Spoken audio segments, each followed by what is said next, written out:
Thank you so much for chatting with me today. I'm super excited to hear some of your insight and get to know John a little bit more. Thank you, Brandon. Yeah, we're so excited to provide this service to broaden DDL's network and connect you with all of our teachers and studio owners. And I know a lot about you because I love you dearly. But you have such a unique background and such a diverse, eclectic range of talents. And I would just love to hear, like, how did you get to have a Dance Heginbotham? How did all this happen for you? Life unfolds as it unfolds, and I'll say that there have been some surprises along the way. Having a dance company like this, in this form, is a little bit of a surprise. Mm-hmm. But being involved in dance and being a performing artist or creator, dance maker, choreographer, director, that kind of thing is not a surprise. I've been attracted to that since I was really young. I grew up in Anchorage, Alaska, and grew up in a family that really prized the performing arts. And my sister Sherry and I were exposed to literally everything that came to town. And in the 1970s, actually, a lot came to town. Really? To Anchorage, Alaska, yeah. Cool. And also the local stuff, too. But I got to see, Alvin Ailey came to Anchorage, Alaska, Twyla Tharp, That's incredible. All these groups that showed up there. Yeah. And so that's where I started. Early love of the arts. Mm-hmm. Made my theatrical debut when I was 7. I was in a production of A Christmas Carol. I played Tiny Tim. And I'll just say that that's one of the, let's say, 5 life-changing experiences where it was the Alaska Repertory Theater, which it doesn't exist anymore, but at the time was an award-winning regional theater company where, it was professional theater. Like, they were New York actors that came in, and then the kids were local, but everybody else was from beautiful, exotic, made in New York. Uh-huh. And, there was no ambiguity about this. I fell in love with theater, and I knew that that's what I was going to do. I knew it. That. But then I didn't end up doing that. What I ended up doing was dance, ultimately. Right. So I trained at the school called the Dance Den, which was my local Anchorage, small city dance school run by Miss Nona, who was a tap dancer. Cool. And now in hindsight, I can recognize that she actually was quite good. Like, she really knew what she was talking about. Mm-hmm. And her technique, the technique she taught was wasn't messy, wasn't flawed. It was right on. Cool. And the school also offered ballet. It offered some contemporary dance, and it offered disco, where I performed in malls. Oh my gosh! My partner was Chrissy Florio. And sometimes my sister, Sherry, but Chrissy Florio was my main partner. I need to see this footage. We would perform at the Northway Mall. Amazing, yeah. We used to do the Nutcracker. We used to do the Nutcracker at Target. Yes. In the card aisle. The whole Nutcracker? No, just the little divertisements, the short little sections. But yeah. I love that. Yeah, it was in the card. I don't know why, but it was always the card section. I was like, to me, the most danger. You're gonna knock over thousands of cards. Put us in the mattress one where it's soft and there's space, but no, it was always a danger. Well, okay. What I'm thinking about right now, though, is what a great site. Place for a site-specific work. Oh my God. The different divertisements could take place in the different departments of Target. Totally. It's it's immersive Nutcracker. Immersive Nutcracker. We're onto something. You can make a big idea appear like that. It's you don't tend to get bogged down by the small details. It's you think so big and broad, and that's something that's such a skill and such a talent that you have. Thank you. Yeah, which is really great. So I wonder where where does all that come from? You know, do you draw for your creative process? Do you draw from a lot of different outside sources? Are you like always, you know, in your brain planning before? Because I see it spontaneously happening, but you know, where does all that come from when you're brewing? Well, I would say, oh, that's a good question. I mean, what I would say is like everything is up for grabs. You know what I mean? Yeah. The world is a place to listen and observe and play, Hmm.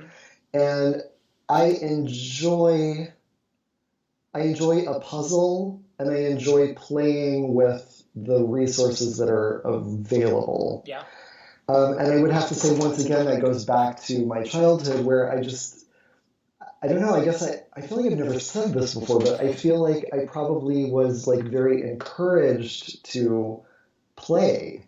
I was Yeah. not often told not to do that. Right. So um, I don't know love that, and that still remains the case. Like Mhm. that's what I love to do. I mean, your dance company, Dance Heginbotham, and your dancing career, your dance career was primarily rooted in modern dance. Absolutely, And I yeah. wonder, did you do that as a child, or when were you sort of introduced to that? Was there a fork in the road? Because I know for me, I didn't take modern until day one, Charisse Capitulli at Juilliard, and And that's hardcore. yeah, That's like yeah, foot start in the the ground chest. running. What is going on? Like Graham floor, and I wonder what that journey was for you. Okay, well, modern dance was one of the things that Miss Nona's Dance Den did offer. So Hmm. I feel like I was exposed pretty early. And then actually throughout my time in Anchorage, we had guest teachers as well as local teachers that were in modern dance like all the time. So I do feel like I was exposed to quite a bit of that. I always knew that I was never going to be a ballet dancer, Hmm. even though I studied it for many, many years. It's like Same. I never had the I liked it, but I didn't love Yeah. it. I liked it. Yeah. You It's a know? good foundation. I was the same way. I like, you know, I did it. We did all the ballet competitions, but I was just like, there's a black swan here, and it's like not. It's me. It's not the girl doing the variation. Like I just am like something's not right. And yeah, you know, it's funny how you can just feel that and like crave. You know, I think about it now, and it's like for me, it was like you know craving a little bit more. Um, Creative input or creative outlet, you know, and it is such a bedrock. I always find it, or I found it interesting before I joined the Mark Morris Dance Group that the company takes ballet class every day. That's the class Mark gives. That's the class we do, and you know, everyone just assumes it's a modern class, but it's like no, it's still the bedrock of technique and dance. Well, and I have to say I defend that because it actually gives you, I mean, there are so many styles of ballet class, but what it really does is, you know, it gives you um, a posture and elevation. Hmm. It also has all of the things that you need to move with virtuosity, you know, fast footwork, big jumps, Hmm. deep, like descending to the floor kinds of stuff. Yeah. So it has all of the things alignment. I said posture, but it's actually alignment I'm looking for, you know, and core strength. Hmm. You know, all of those things are part of a ballet class, whether or not the aesthetic is your Right. cup of tea, Right. it's all there.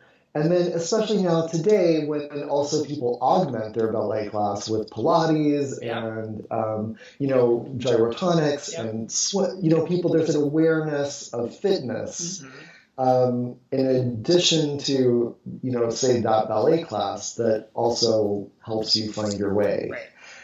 I will also say one other thing. Even though I knew that I was never going to be a ballet dancer, I love choreographing ballet. I love choreographing for a ballet company. I just did something in the fall with the Washington Ballet, and I did something a couple years ago with Atlanta Ballet. And gotta tell you, like the work that came out of that time, I'm super proud of. And it's just like, it's really fun. The puzzle, like playing with resources in the puzzle. It's fun to take this codified technique, which is hundreds of years old, and has adapted and changed and morphed over time, but it still is like a plie is a plie, you know, Definitely. a ballet is a ballet, and that's the vocabulary. Right. You have this limited vocabulary to work with, and to find creative ways and imaginative ways to deal with that, or to reject the technique in this context. You can do that too, but all of that stuff I find very satisfying. And so while I myself didn't want to be a ballet dancer, I respect enormously what ballet is, and I like working in that context. Do you feel like you went into those ballet creative processes with an objective to sort of create differently, or were you going in thinking you were going to tackle the process and your skills and your crafts, you know, like the way you do it, and then you got there and you were like finding that you were learning more about yourself, or how was that? Yes, it is different. And here's the big difference. The two ballet commissions that I've participated in, you know, they have very strict time limits. Yeah. And like maybe I would say a little bit shorter than what I'm used to when I'm making up something, say, for my own dance company. Right. Like 3 weeks is kind of maybe the outside, I guess, of what you might get for, say, a 20-minute ballet. And that means like 3 weeks, like, not that you finish on the last day of the third week, but like you've rehearsed it and it's really in their bodies by then. Right. So I would say that I've known in those circumstances that I would have to go in working very fast, meaning make decisions and like stick with them, make strong decisions quickly. What I've learned now over time is like, you can just talk to people. Like if I don't know something, like I'll ask the dancers, like, okay, I'm asking you to do something on point. I've never been on point before. I have no expertise in what that is. And I'll say, like, is this possible? What does this do? And then they consistently will give me really generous information. And here's the other thing that's very generous. No one, not one single time, has ever said, no, I can't do that, or no, I won't do that. They tell me the pros and cons and sometimes explain the mechanics of what is required. But everybody is generous. They want to do the thing that's being asked for, or take on the challenge. Totally. And that generosity in at least my experience in ballet, but I would say in the arts in general, has been overwhelmingly the case, that generosity. I love that so much because, you know, a lot of the teachers and studio owners we work with do a lot of competitions, and they choreograph dozens of dances a year. And I love the idea of like, you know, just do it, you know, like if you put your, it's like, you know, just do it. And then also like working collaboratively. I think that's like such a great way to like draw new inspiration in. You know, it's like you don't have to be responsible for every single move on every single count, and that will make everyone, you know, vibe better and be a more like unique package. Totally. I know your dance company had this like incredible opportunity through Dance Motion USA to travel the world, and that was a big teaching residency. And I just wonder if you can touch on the sort of power of dance education, whether it was like through that program or your own experiences with your company about teaching, because Sure. Okay, so I will say, when you say that, what immediately occurs to me is also work with this organization called Dance for PD, Dance for Parkinson's Disease, which I know you also participate in, which is about, you know, bringing dance to people who have this degenerative disease that inhibits movement. Or the ability to control one's movement, okay? So I'm just starting there because I will say that my experience learning to teach that very specific community of dancers really informed the teaching that I did on that Southeast Asia tour. And not just me, but our whole company, we all became teachers. Right. And here's what I learned. We already knew this. This is not going to be a shock for anybody who hears this, but you don't have to speak any particular language in order to convey, share dance. Yeah. Dance is something that we all can participate in one way or another. And you don't have to use words to convey that. So that became very viscerally apparent during that tour, because a lot of the teaching we did, even though we sometimes had translators, but sometimes actually you wouldn't necessarily want to have to stop the flow, translator speaks, get back into it.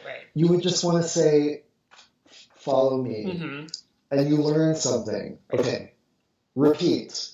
Everybody does it. Okay, do this. And then do this. You know what I mean? Like all that kind of stuff. So I think about it as like, when people ask, you get done with a show and your like uncle who's never seen a dance show comes and he's like, how do you remember all those steps? And I'm like, it's a language. But what's beautiful is it's like humans don't have to learn the language. We all dance and move our bodies, and it feels like the most communal form of communication we have. It's really incredible. It's been so wonderful to hear all of your incredible insights. Do you have any final quick words of advice? I feel bad about what I'm just about to say, because it's actually not, these aren't my words necessarily. I mean, they're coming out of my mouth, but one of the things that's happening during this time is that one of the things that we can really do is talk to each other. Yeah. Like you and I are talking right now. Yeah.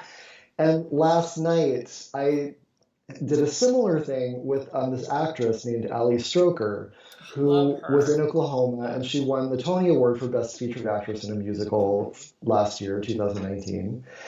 And so I was hosting this talk with her, and also, asked her some questions, about what inspires her and what's happening and what's going on. And she started talking about being asked to perform Ado Annie, this iconic character in Oklahoma. Yeah.